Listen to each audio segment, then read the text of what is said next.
તમે ભવિષ્ય માટે તૈયાર CNBC બજારના ઇબિક્સ કેશ સ્ટુડિયોમાં પ્રવેશી રહ્યા છો। નમસ્કાર, CNBC બજારના ઇબિક્સ કેશ સ્ટુડિયોમાં આપનું સ્વાગત છે।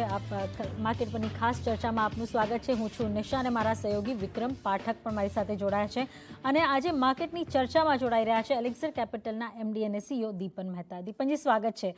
સૌપ્રથમ તો કોંગ્રેચ્યુલેશન્સ, માર્કેટ દરરોજે નવા હાઈઝ આપતું દેખાય છે, પણ શું આવા નવા હાઈઝથી હવે ચેતી જવું જોઈએ કે આ FISનો ટેકો હજુ પણ આગળ મળતો રહે છે? ગુડ મોર્નિંગ અને તમારા શો પર ઇન્વાઇટ કરવા માટે ઘણો ઘણો આભાર। આપણે જોઈ રહ્યા છીએ એક ક્લાસિક બુલ માર્કેટ છે અને માર્કેટ હજી ઘણા નવા હાઈસ પણ ક્રિએટ કરી શકે છે। મારા ખ્યાલથી એઝ અ સ્ટ્રેટેજી ઇન્વેસ્ટરે કરેક્શન પર ઇન્વેસ્ટ કરશે તો આઈ થિંક થોડું માર્જિન ઓફ સેફ્ટી રહેશે, બટ આજ તો ઘણું લાંબુ ચાલવાનું છે bull market. It's a multi year bull market અને જેમ જેમ કોર્પોરેટ અર્નિંગ્સ વધતા જશે અને લિક્વિડિટી આવતી જશે બજારમાં, I think you will see higher and higher levels. અને 2-3 મહિના પહેલા પણ આપણે પ્રિડિક્ટ કર્યું હતું કે માર્કેટ સ્ટ્રોંગ રહેશે અને વધશે ને એવું જ આઈ થિંક થયું છે અને આગળ જતા પણ rest of the year especially આ જે ફેસ્ટિવ સિઝન છે એ ઘણી સારી જશે for the country as a whole. So we are very positive on stock market. Deepanji, ખાસ કરીને એક પાસું આપણી માર્કેટની જે મજબૂતી દેખાઈ રહી છે એમાં એક સમજવા માગીશું। એક મોટું ડિસિઝન જે આપણને આવતું દેખાયું બેન્કિંગ સેક્ટર માટેના બેડ બેંકનું, એ ખાસ કરીને થોડા બેન્કિંગ સેક્ટરના રીરેટિંગ માટે થઈને આપણને છેલ્લા 2-3 ટ્રેડિંગ સેશનથી તો આપણને દેખાયું જ છે। આપનો પર્સપેક્ટિવ અહીંયા શું બની રહ્યો છે? આ જે રિફોર્મ આવી રહ્યું છે એ રિફોર્મ આપણા બેન્કિંગ અને ફાઇનાન્શિયલ સિસ્ટમ માટે કેટલું ઇમ્પોર્ટન્ટ રહેશે? આઈ થિંક આ જે હતું તે એક્સપેક્ટેડ હતું ઘણા વર્ષોથી અને એની જરૂરિયાત પણ છે, કારણ કે જે રીતના NPAs છે બેંક્સમાં અને બેંક્સ જેટલું કરી શકતા હતા એટલું કર્યું છે અને સારું એવું કામ જે રિકન્સ્ટ્રક્શન કંપનીઝ છે they have also pitched in to solve the NPA problem.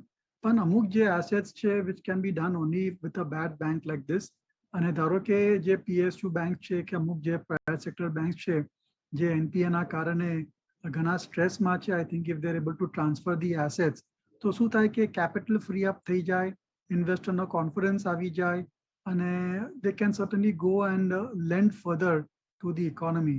અને ઇકોનોમીમાં શું છે કે જેમ જેમ સુધરતી જાય, જેમ ઇકોનોમિક એક્ટિવિટી વધતી જાય એમ ક્રેડિટની ડિમાન્ડ વધતી જશે, એટલે બેન્કિંગ સેક્ટર સ્ટ્રોંગ હશે તો it can give the credit to the industry and the services sector and they can go to even higher levels. એટલે આ જે particular move છે ઘણો સારો છે।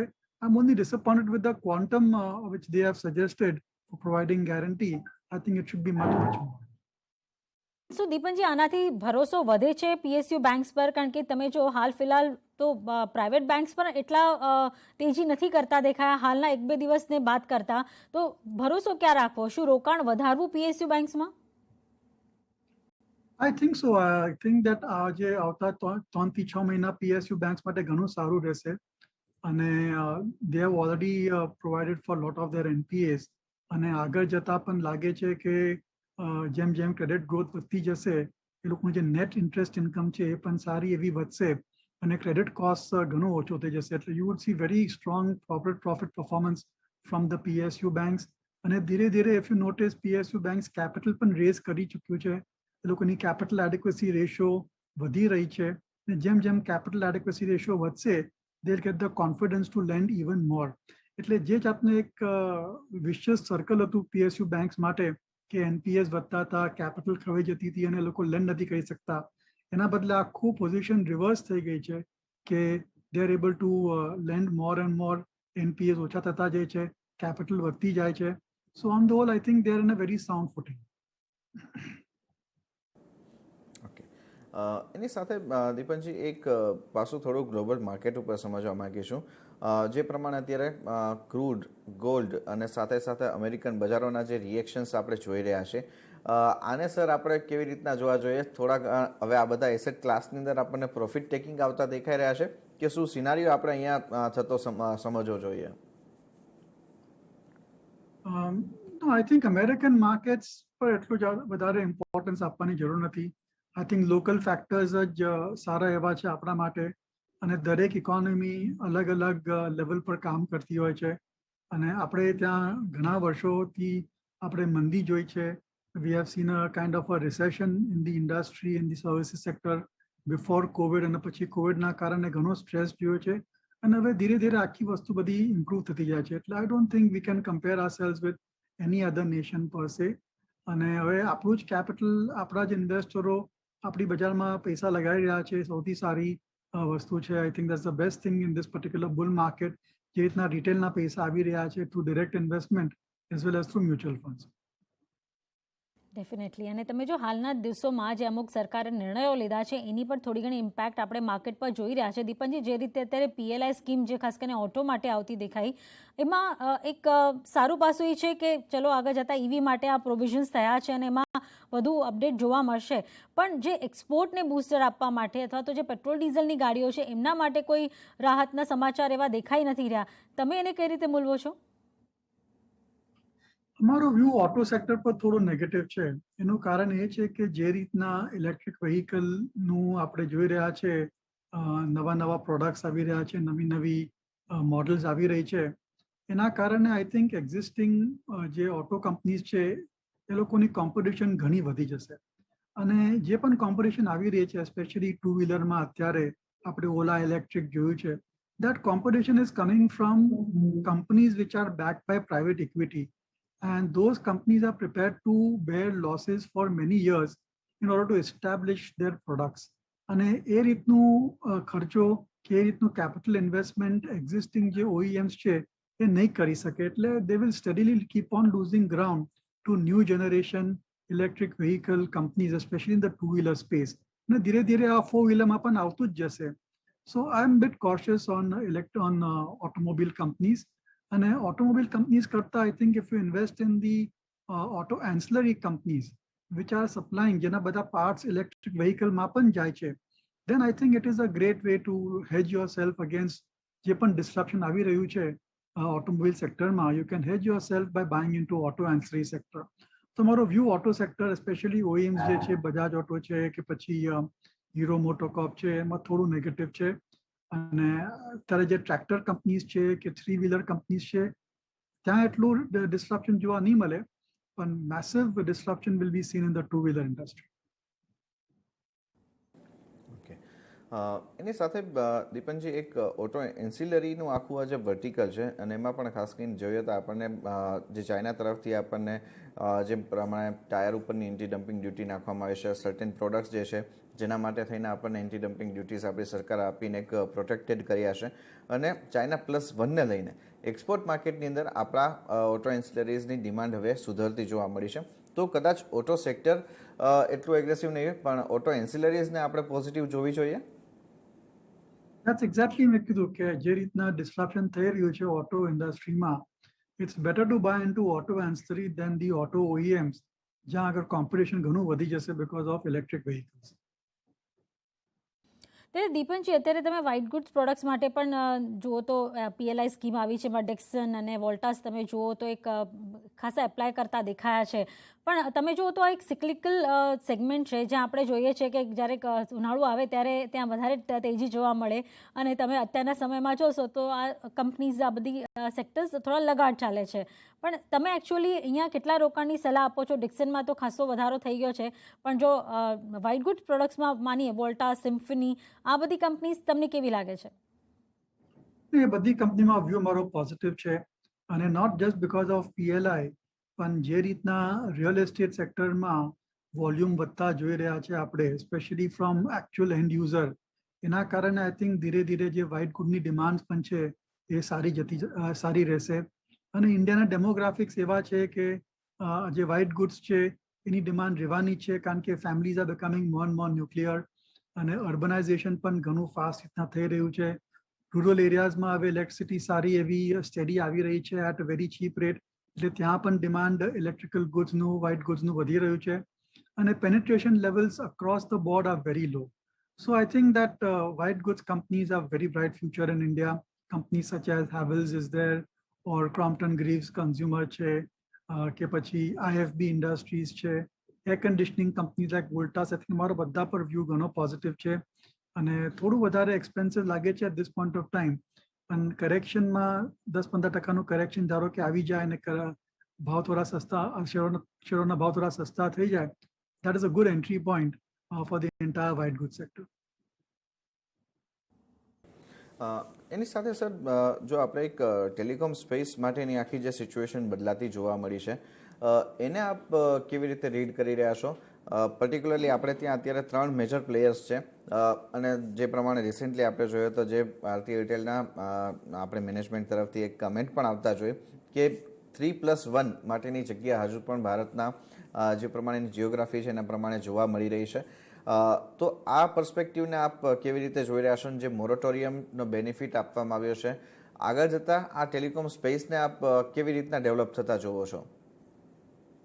આઈ થિંક જે ગવર્મેન્ટે જે રીતના રિલેક્સેશન આપી છે, I think it's very positive for the telecom sector. અને એ લોકોને થોડું બ્રીધિંગ સ્પેસ આપે છે, થોડો સમય આપે છે to raise capital, to invest in to 5G. And telecom companies, I think they will take full advantage of it. Vodafone, I think all eyes are on Vodafone. Are they able to raise capital? And management is able to raise money in Vodafone through private equity or through promoter infusion. Then I think Vodafone's survival will become better and better. Chances would be there. પણ સૌથી વધારે ફાયદો મારા ખ્યાલથી ભારતી એરટેલને થશે. અને Bharti Airtel has been going from strength to strength. અને પહેલા થોડી ઘણી આઈ થિંક ઇન્વેસ્ટરને કન્સર્ન હતી કે 5G કેવી રીતના એ લોકો ત્યાં ખર્ચો કરશે, કેપિટલ એક્સપેન્ડિચર કેવી રીતના કરશે. પણ આ રાઇટ્સ ઇસ્યુ અને પછી આ મોરેટોરિયમ પછી ભારતી એરટેલની જે બેલેન્સ શીટ સ્ટ્રેન્થ છે એ ઘણી સ્ટ્રોંગ થઈ જશે. And they will be able to invest in 4G and 5G. અને આપણે જોઈ રહ્યા છે કે Bharti Airtel in fact despite the competition from Reliance Jio, it has been able to increase its subscriber. એટલે એના પર વ્યૂ અમારો ઘણો સારો છે. રિલાયન્સ ઇન્ડસ્ટ્રીઝ પણ વ્યૂ સારો છે જીઓના કારણે. પણ રિલાયન્સ ઇન્ડસ્ટ્રીઝમાં શું છે કે ઘણી બધી બીજા બધા બિઝનેસીસ છે and becoming more and more like a holding company. એટલે ધારો કે આપણને પ્યોર પ્લે ટેલિકોમ સેક્ટર પર આપણે ઇન્વેસ્ટમેન્ટ કરવું હોય તો then I think safe bet is only Bharti Airtel. અને થોડી risky bet would be Vodafone. Vodafone is like a option. ધારો કે એ લોકો કેપિટલ રેઝ કરી શકશે અને જે સબસ્ક્રાઇબરનું લોસ છે એ લોકો રોકી શકશે, then stock price can easily go up 40-50% given it is very low priced. But if they're not able to do that, then again people will start questioning the survival. સાચી વાત છે. અને આ બધા ટેલિકોમના કારણે બેંક્સ પર જે બર્ડન હતું એ પણ થોડું હળવું થશે. એટલે પણ તમે જો બેંક્સમાં અત્યારે થોડો ભરોસો જાગ્યો છે. પણ દીપનજી, હવે માર્કેટમાં રોકાણ ક્યાં કરવું, આ એક બહુ મોટો પ્રશ્ન છે. બધા જ સેક્ટર, બધા જ સ્ટોક્સ તમે જો ક્યાંક ને ક્યાંક નવા તેજીમાં એન્ટ્રી લઈ રહ્યા છે, આગળ વધી રહ્યા છે. તમારી પસંદ કયા સેક્ટર અને સ્ટોક પર છે અત્યારે? Right, I think આ એક ક્લાસિકલ બુલ માર્કેટ છે અને ઓલમોસ્ટ એવરી સેક્ટર તમે કહો, ટેકનોલોજી, ફાર્મા, મેટલ્સ, FMCG બધામાં પ્રોસ્પેક્ટ સારા છે. Scope for appreciation is very good અને બધું જ સારું લાગે છે. મારી તો સલાહ એ જ રહેશે કે એક ડાયવર્સિફાઈડ પોર્ટફોલિયો ક્રિએટ કરવો જોઈએ ઇન્વેસ્ટરે. અને એ પછી પણ છે ને તે થોડું કેરફુલી ને સાવધાન રહીને ઇન્વેસ્ટમેન્ટ કરવું જોઈએ. એટલે એકદમ આમ એક્સાઇટમેન્ટ થઈને પૂરેપૂરા પૈસા નહીં લગાડી જવા જોઈએ. તે પણ ખરાબ કંપનીઓમાં તો બિલકુલ નહીં લગાડવા જોઈએ. ગ્રેજ્યુઅલી ઇન્વેસ્ટ કરો, કંટ્રોલમાં ઇન્વેસ્ટ કરો, ડાયવર્સિફાઈડ પોર્ટફોલિયો રાખો તો તમને ઘણો ફાયદો થશે અને સારા એવા રિટર્ન મળશે આવતા 4-5 વર્ષમાં. એટલે થોડું પ્લાનિંગની જરૂર છે. And all sectors are looking good. અને થોડું બધામાં લેશો. માર્કેટ લીડર જેમ કે મેટલ્સ છે ત્યાં તમે ટાટા સ્ટીલ લઈ લો, હિન્ડાલ્કો લઈ લો. ફાર્માસ્યુટિકલ છે ત્યાં સન ફાર્મા ઘણો જ સારો લાગે છે. અને એલ્કેમ લેબોરેટરીઝ છે, ઇન્ડિયન ફાર્મા કંપની છે, they are looking very good. ટેકનોલોજીમાં પણ સારા એવા પ્રોસ્પેક્ટ્સ છે. TCS, Infosys are both doing very well. So I think if you buy a basket of 15-20 stocks which are spread across various sectors, તો એક તો portfolio ઘણો D-risk થઈ જશે, સેફ થઈ જશે અને જે પણ શેરો વધશે એનો તમારો ફાયદો થશે. And you will be able to I think sleep much more peacefully because volatility in large cap stocks is definitely come down. Okay, પણ સર એની સાથે સાથે એક પર્સપેક્ટિવ એ સમજવા માગીશું. બેન્કિંગ સેક્ટર અને ફાઇનાન્શિયલની અંદર હું આમાં જે AMC કંપનીઝ છે અને સાથે NBFC સ્પેસ સાથે જોડાયેલા જે કંપનીઝ છે, હાઉસિંગ ફાઇનાન્સ કંપનીઝ છે, બધાનો સમાવેશ કરીએ તો આ બધા માટે થઈને જે પ્રમાણે આપણે રિસેન્ટલી સ્ટેટમેન્ટ પણ જોયું RBIના ડેપ્યુટી ગવર્નર તરફથી કે ફર્સ્ટ હાફ જે છે એમાં આપણે કેટલાક કન્સન્સીસ હતા પણ બીજી તરફ હવે આપણે જોઈએ તો પરિસ્થિતિ આપણને સેકન્ડ વેવ બાદની સુધરતી જોવા મળી રહી છે અને આ સુધરતી પરિસ્થિતિની અંદર ક્રેડિટ ગ્રોથ એ આવવા માટેની સંભાવનાઓને વધારે એક્સપર્ટ્સ જોઈ રહ્યા છે. તો આપ કેવી રીતના જોઈ રહ્યા છો? જો હવે અહીંયા ક્રેડિટ ગ્રોથ આવશે તો કઈ રીતના આવશે? આપણે કોર્પોરેટ ફ્રન્ટ ઉપર જોઈશું કે રિટેલ લોન્સમાં જોઈશું? કેવી રીતે આપ આ ક્રેડિટ ગ્રોથને એન્ટિસિપેટ કરી રહ્યા છો સર? જો એનબીએફસી જે ઇન્ડિયામાં છે, they are mainly doing lending to the retail sector. And I think that retail, of course, will certainly do very well going forward, especially retail lending. I think NBFCs which are focused on retail lending should do very well. And NBFC ma just specialized NBFCs che, I think one should focus over there. And our view is very positive on microfinance companies, જેમ કે Spandana che, કે Credit Access che. I think they have done very well despite all the challenges of the pandemic. And એ ઉપરાંત I think we like, of course, like Bajaj Finance, which is a pure consumer credit company. And they have got great plans to become a fintech lender. And એ ધારો કે transformation થઈ જાય તો બજાજ ફિનાન્સનો ભાવ આનાથી પણ વધારે વધી શકે છે. I would be positive over there. And gold loan companies also are looking very good to us, the likes of Muthoot and Manappuram. I think Manappuramનો ના results થોડા weak હતા because of the non-gold portfolio and અમુક જેના લોકોના business model issues હતા. But I think both Manappuram and Muthoot I think should do very well. Valuations પણ ઘણા reasonable છે. Rather than going for housing finance companies, which also I think will do better, but in terms of prospects, in terms of growth, we are very positive on credit, on microfinance NBFCs and on gold finance companies. And after that, then we would look at the vehicle financiers, especially something like a Cholamandalam, which have managed the NPAs very well in the last 3 to 4 years also. દીપનજી, નવા sector તરીકે હવે કોઈ સામે આવતું હોય તો aviation દેખાઈ રહ્યું છે, કારણ કે જે રીતે એર ઇન્ડિયાના ડાયવર્સમેન્ટના સમાચારો આવ્યા અને અત્યારના તમે જુઓ તો જે લોડ ફેક્ટર વધી રહ્યો છે, તમે સ્પાઇસ જેટ જુઓ કે ઇન્ટરગ્લોબ એવિએશનનું જુઓ, લોકો એક રિવેન્જ ટ્રાવેલિંગ કરી રહ્યા છે, લીઝર ટ્રાવેલિંગ કરી રહ્યા છે અને આગળના બુકિંગ્સ પણ ડિસેમ્બર સુધી ઓલરેડી ફૂલ છે. તમે આ સેગમેન્ટને અત્યારે કઈ રીતે જુઓ છો? I think સારું એવું જે બેનિફિટ્સ છે કે જે જેટલું ગ્રોથ છે એ મારા ખ્યાલથી સ્ટોક પ્રાઇસમાં કેપ્ચર થઈ ગયો છે. મને અત્યારે જે એવિએશન સ્ટોક્સ છે બધા રીઝનેબલી પ્રાઇસ લાગે છે, એમાં બહુ સ્કોપ દેખાતો નથી. તમારું ઓલરેડી ઇન્વેસ્ટમેન્ટ હોય તો of course you can remain invested and you can expect market related returns. પણ આ લેવલ પર ફ્રેશ ઇન્વેસ્ટમેન્ટ કરવા માટે I would be a bit sceptical.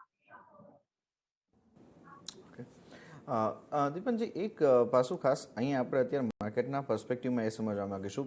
Pharma સ્પેસની આપણે વાત કરી, પણ ફાર્મા સ્પેસની અંદર હવે આપણે જોઈએ તો જે યુએસની અંદર સર્ટેનલી જે કેટલાક પ્રાઇસ કંટ્રોલ માટેના મિકેનિઝમ આવતા દેખાયા છે, તો એને લઈને આપણા જે એપીઆઈ કંપનીઝ અથવા તો આપણા જે ડાયરેક્ટ એક્સપોર્ટ કરે છે એવા જે જેનરિક ડ્રગ્સ છે એના ઉપર કોઈ પર્ટિક્યુલર આપ ઇમ્પેક્ટ આવતી જુઓ છો કે એ આખા વર્ટિકલમાંથી એક્ઝમ્પ્ટ રહેતા દેખાશે? I think pharmaceutical ઘણો ચોઇસ છે ઇન્વેસ્ટર માટે, અને યુ આર રાઈટ કે અમુક પ્રાઇસ કરેક્શન આવી રહ્યું છે. In some instances there are price controls as well, but there is so much of choice and એટલા બધા molecules છે that pharmaceutical companies will be able to manage their growth pretty well.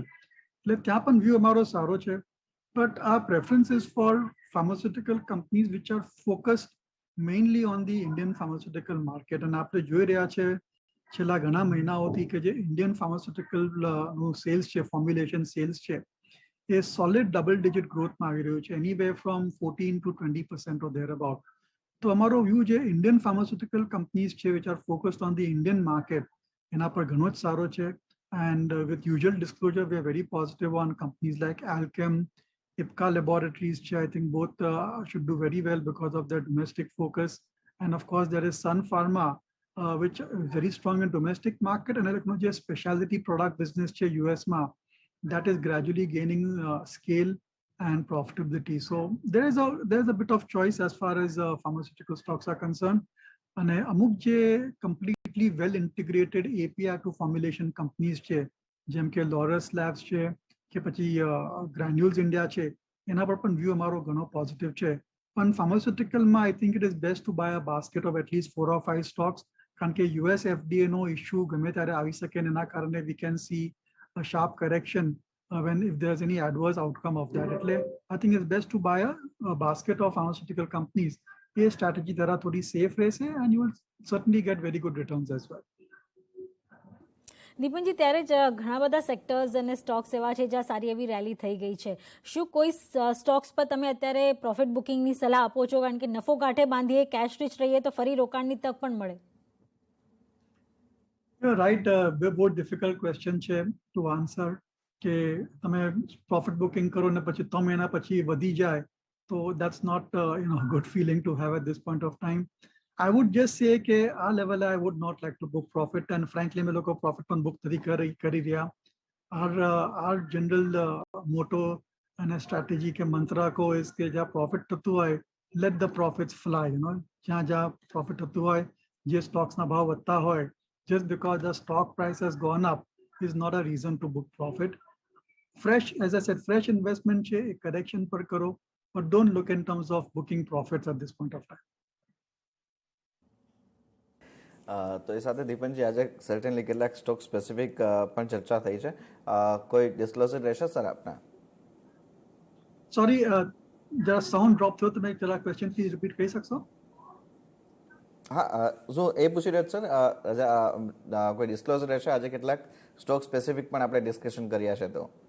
Yeah, that's right. I think જેટલા પણ Stokes મેં mention કર્યા છે આપણા show પર, you can assume કે we and our clients are invested in it or looking to invest in it. ઘણો આભાર દીપન સર, આપનો સમય ફાળી આ સમગ્ર ચર્ચા કરવા માટે અને વન્સ અગેન માર્કેટના જે હાઈ લેવલ છે એ ઉપર આપને કોન્ફિડન્સ આપવા માટે થઈને કે અહીંયા હજી ચિંતા કરવાની જરૂર નથી. ભલે બજારના પ્રાઇસ ઉપર આવી રહ્યા છે પણ તેજી હજુ ઇન્ટેક છે, એ આપનું એક સ્ટેટમેન્ટ આપણા દર્શકો માટે થઈને ખાસ ઘણું ઇમ્પોર્ટન્ટ રહેશે. વન્સ અગેન સર, ઘણો આભાર આપનો સમય ફાળવવા માટે. તો માર્કેટ માસ્ટર્સની આ રજૂઆતમાં અત્યારે બસ આટલું જ. આગળ અપડેટ માટે આપ જોડાયેલા રહો CNBC બજાર સાથે. હાલ મને નિશાન આપો રજા. નમસ્કાર.